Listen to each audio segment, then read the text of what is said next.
and gentlemen, it's the Kate Robbins Show. And here she is, Kate Robbins.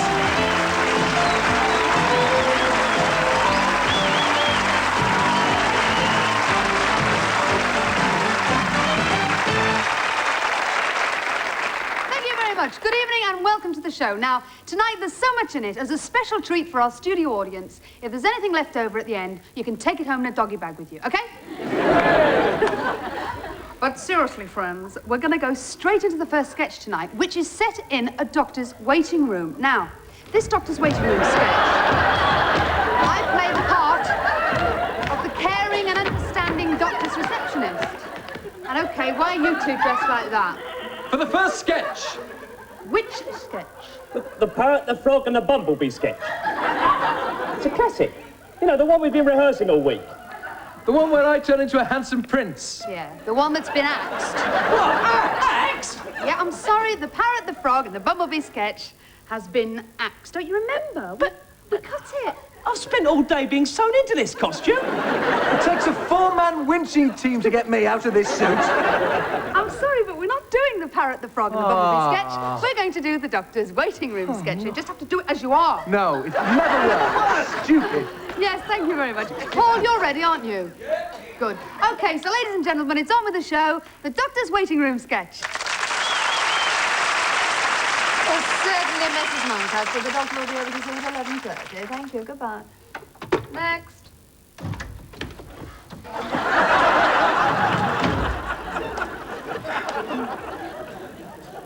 Yes? Good morning. I have an appointment to see the doctor. And your name, please? Hopper.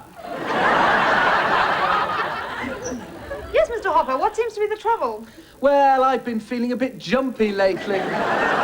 Look, I told you this would never work. Shut up and get on with it. Well, it must be just your nerves. Please take a seat. Riveting, isn't it?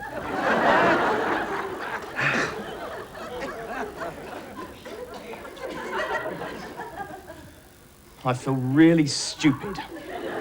I'm a serious actor. He's one of the finest juvenile leads at my university. Do you mean Polly? Don't start. And it's not even as if they pay me enough. It's peanuts. Well, there doesn't seem to be much wrong with you from where I'm sitting.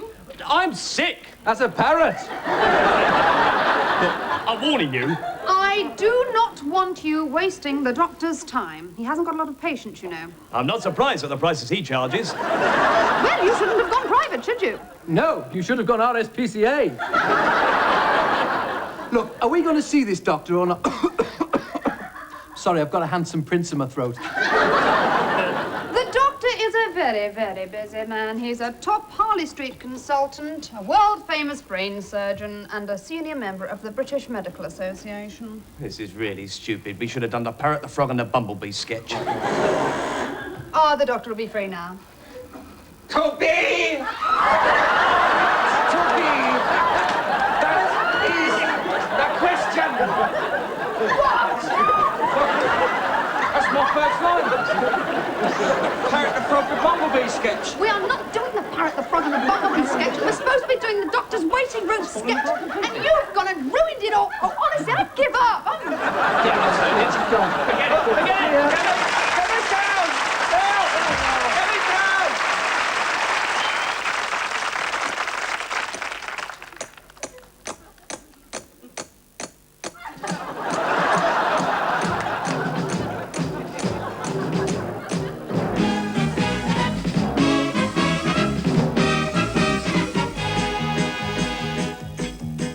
Now Lenin, they say at revolutions was okay, but he just wasn't snazzy or cute.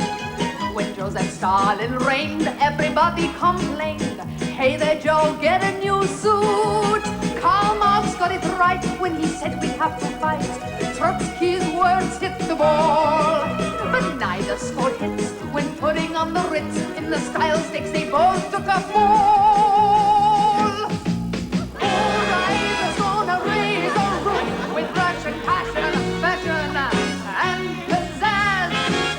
If you dress as razor sharp as me, you'll hit the truth. And all that East Block jazz.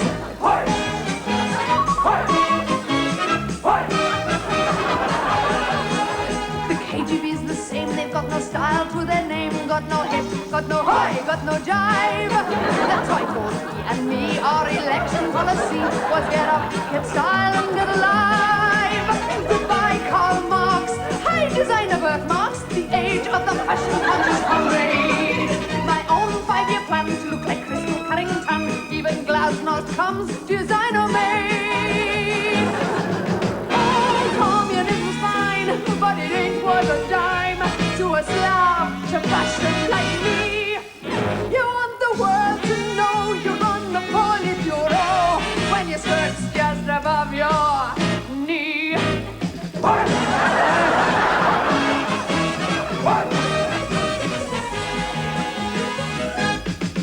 If Reagan calls a summit, then why should I slum it? Who says we're red, we're in the pink? With my diamonds on and a neckline that plummets. I only think in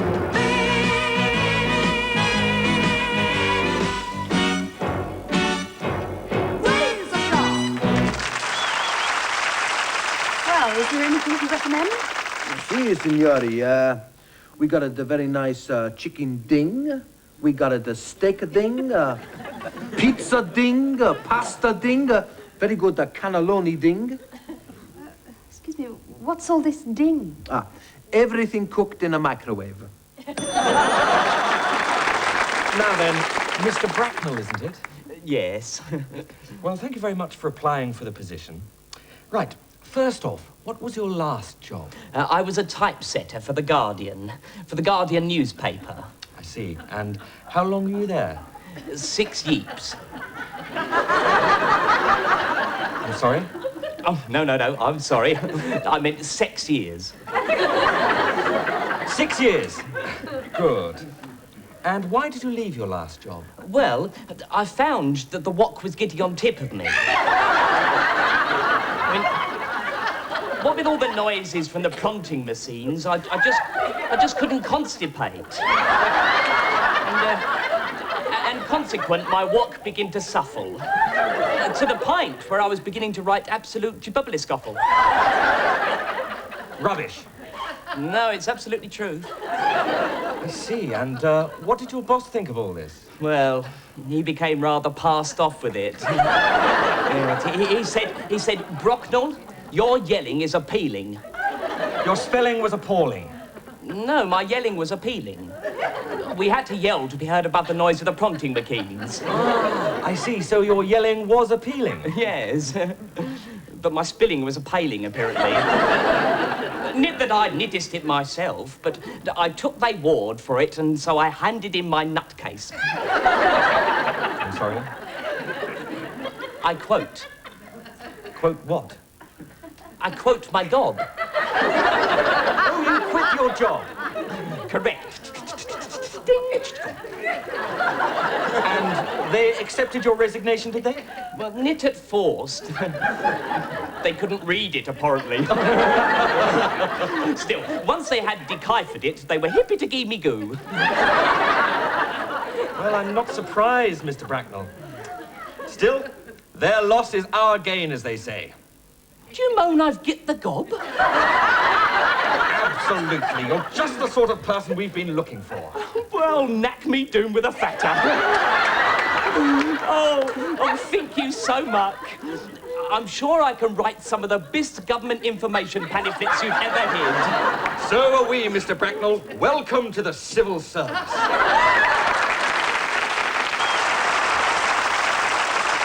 Hello, good evening. My first letter comes from a Mr. Barry Took of Shepherd's Bush, who writes... Dear Anne Robinson, please may I have my job back? No, you can't, Barry. Moving swiftly on, my second letter came from a Mr. Roger Jones of Huddersfield, who says... Dear Anne Robinson, I say, getting a bit personal, aren't you? I would just like to ask Ask away, Mr. Jones. why you always interrupt people's letters. Well, Roger... Shut up! I haven't finished yet. I'm sorry, Mr. Jones. You have. Our next inquisitive correspondent inquires... Why don't you have more plays on TV with trees in? Trees? Did you say trees? That's right, trees. All plays seem to be in cities or inside houses. Give us more trees. And that's signed, yours sincerely, a Cocker Spaniel. Next. Dear Annie, please, please, please, please, please, please, please.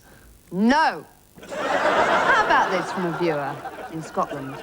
Dearest Anne, I am 6'3" tall. Congratulations. Weigh 15 stones. Never mind. Have a red beard and play rugby for Scotland. Ah. I suppose you think it's funny having my letter read by a woman from Dorset. As a matter of fact, yes, I do, Mr. Macduff. And finally... Dear Anne, why have the BBC seen fit to withdraw the one-woman show that used to be on mid-mornings? Pray tell me, which show is that? You know, the one with the music. And?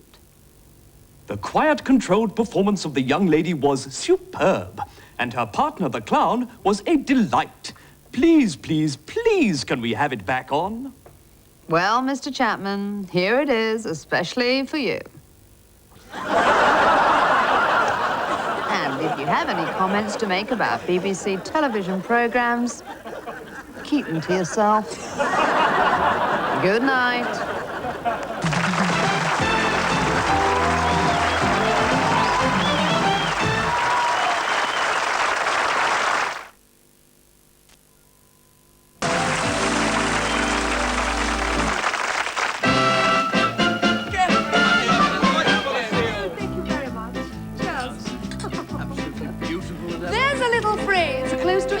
British heart.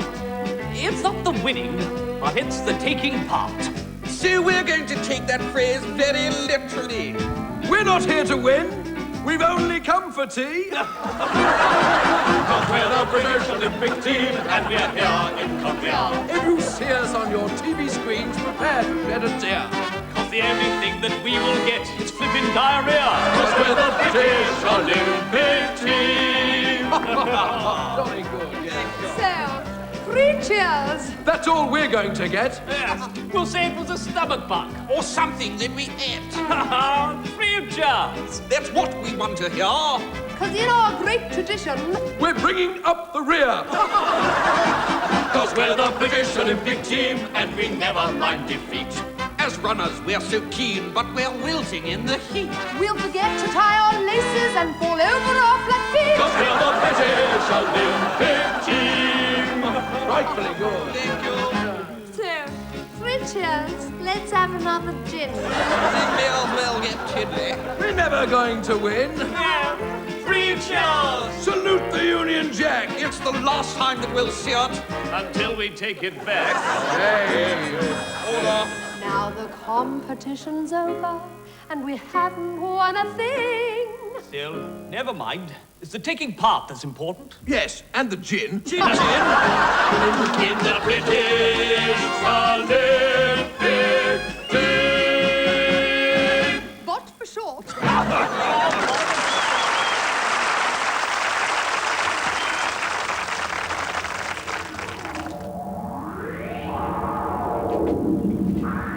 Hello, Doc. You got a new TARDIS? Yeah, beauty, eh? Picked it up at British TARDIS auctions. Only 40,000 neons on the clock and 10 squillion light years on a trechometer. Even got the fluffy Daleks and nodding Klingon in the back. Yeah, that ain't bad for an S-Reg. I'll tell you what, though.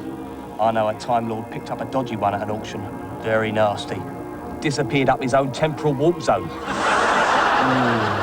I've always said, those existential models is dangerous. I'm sticking with good old relativity drive. Bit old-fashioned, but at least it gets you to B before you've left A. That's right. Oh, hello. About time. Hello, Doc. What's the trouble? It's the extraterrestrial transmission control. Of course, it could be the cosmic clutch shaft. Nah, your big end's gone.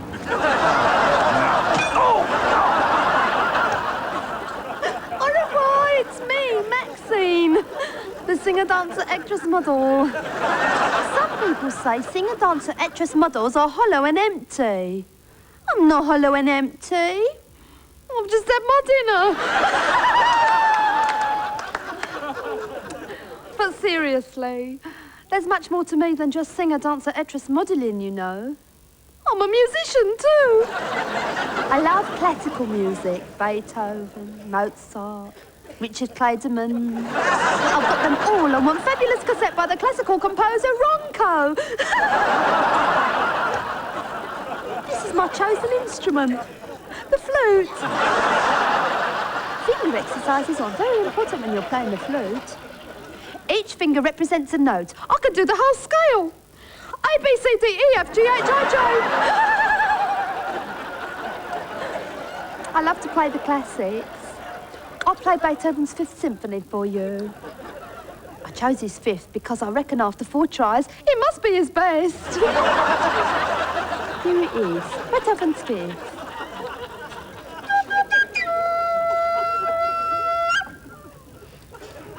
There is some more after that, but it gets a bit repetitive. Anyway, bonjour.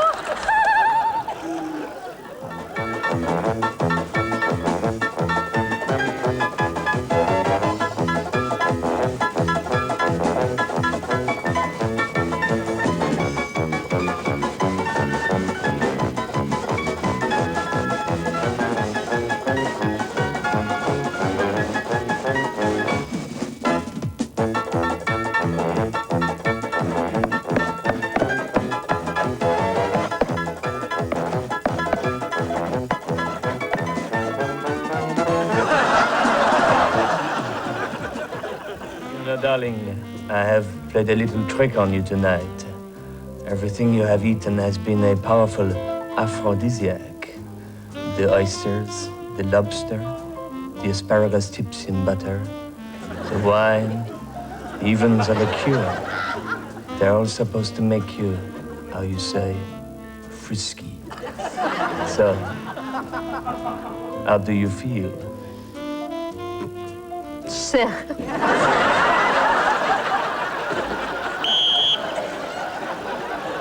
Now, the reason that I've called you all here today is that I've noticed that since your company took over the public relations for British Rail, the PR for beer, our press coverage has fallen away rather, Yes. Now, I want to know, what are you going to do about it? Well, frankly, Sir Gerald, our market research points to one reason for the total lack of press coverage, and that is British Rail food. Oh, dear. Is it getting worse? Oh, no, that's just the point. It's getting better. Sorry? You see, Sir Gerald, since you tried to improve the quality of British Rail food, the press have completely stopped writing about it. Well, what the devil are you going to do about it? Well, we're going to try and make it worse. And we think we have the solution. After months of research, we have created the perfect British Rail bar steward. And where is this complete bar steward? Well, he was due at 12 minutes past 4, sir, I'm afraid.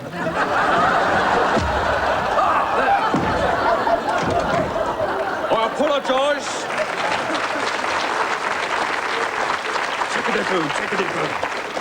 I apologise for the late arrival of Geoffrey Jobsworth. I shall try and make up the time by going as quickly as possible. Sir Gerald, Mr. Jobsworth. Would you like a cup of tea? Cup of tea? Capital. The buffet will not be open for another 15 minutes, at which time there will be no boiling water. This isn't good enough. Exactly. And that's our point. And there's more. Jobsworth, show us the new catering line.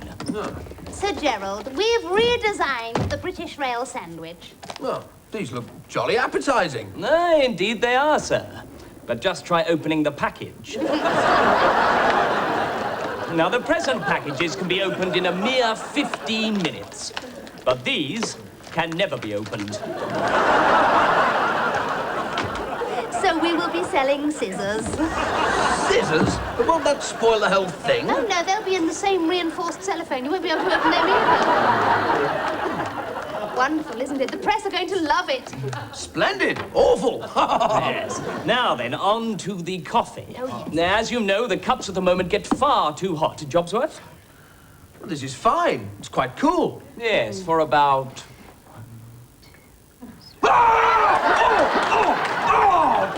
4 seconds. Really And by that time, you're halfway down the carriage and you've just scolded a fellow passenger. Terrible. Awful. Splendid. And if this doesn't work, we're going to be putting obstacles down in all the corridors. Oh, like sleeping policemen. No, sleeping soldiers. Yes, complete with kit bag, ghetto blaster, and 24 empty cans of McEwen Export. So you see, it's rather wonderful, isn't it? Yes. Well, there it is, Sir Gerald. This and the new catering line, well, we think it's going to bring British Rail back to its former days of glory. Tell me, have you devised a new name for this wonderful new style of catering? Well, we were thinking of calling it plain fare. Oh, because the food is plain, honest sustenance. No, because it'll be putting up the price of your train fare to the price of a plain fare.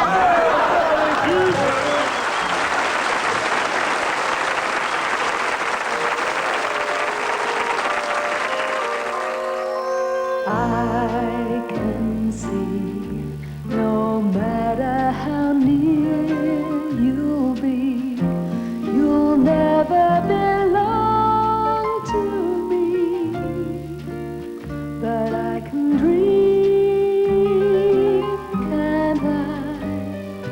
Can't I pretend that I'm locked in the bend of your embrace? For dreams are just like wine, and I am drunk with mine.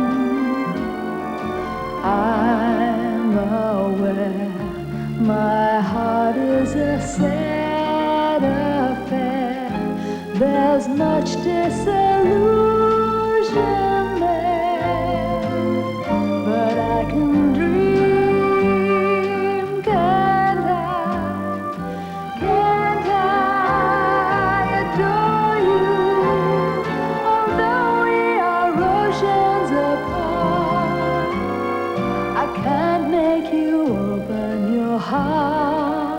But I can dream, can't I?